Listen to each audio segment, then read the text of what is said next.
loppukaan, että jotain oltiin opittu. Näin todettiin huhtikuun 4. päivä, mutta mä väitän, että sitten kun me ollaan vuoden 2013 lopussa, niin me ollaan opittu vielä enemmän. Ja se, mitä me ollaan opittu, se tiivistyy innovaatiokäsikirjaan, johon kootaan kaikki se, mitä näissä meidän 6 osahankkeessa on saatu aikaan.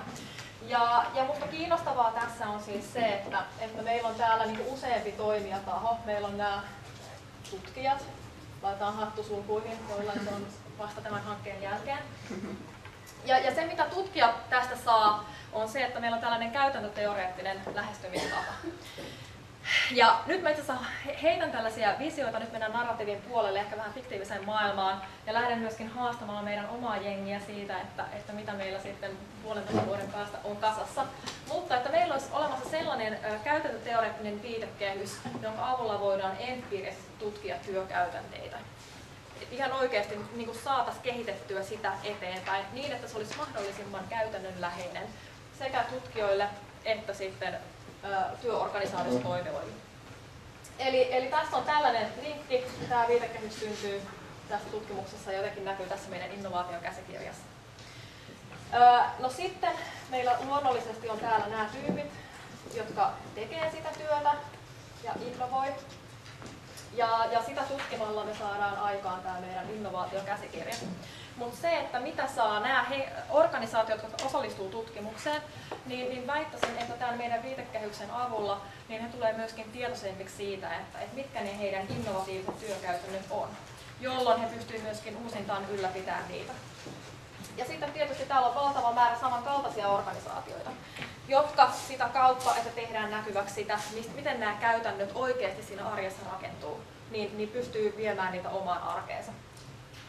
Ja sitten kolmantena meillä on täällä opiskelijat, jotka janoavat uutta näkemystä. Ja mun haave oikeastaan on se, että kun tämä hanke on päättynyt, niin tavallaan nämä kaikki maailmaa on yhtä. Eli kun me tutkijoina itse osallistutaan tähän tekemiseen ja tutkitaan myöskin omaa toimintaamme, niin tämä menee aika luihin ja ytimiin. Eli silloin se ei ole pelkästään käsitteellistä tietoa, vaan se on myöskin jollain tavalla toiminnallista osaamista.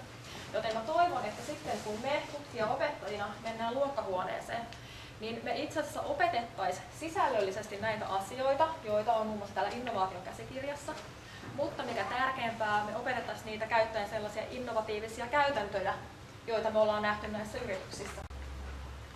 Ja miten se on mahdollista, niin ei mennä sellaiseen best practice-tyyppiseen niin käytäntöjen siirtoon, vaan yritettäisiin mennä älyllisesti vähän pidemmälle. Eli hyödyntäen tätä käytäntöteoreettista viitekehystä, niin katsottaisiin niitä elementtejä, mistä ne käytännöt muodostuu.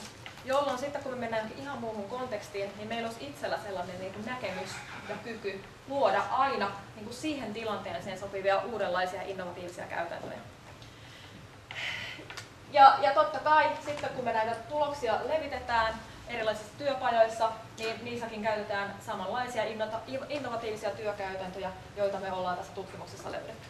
Eli tavallaan jatkuvasti eletään todeksi sitä, mitä tutkitaan, ja siinä tutkiessaan mekin itse asiassa eletään mukana niissä käytännöissä.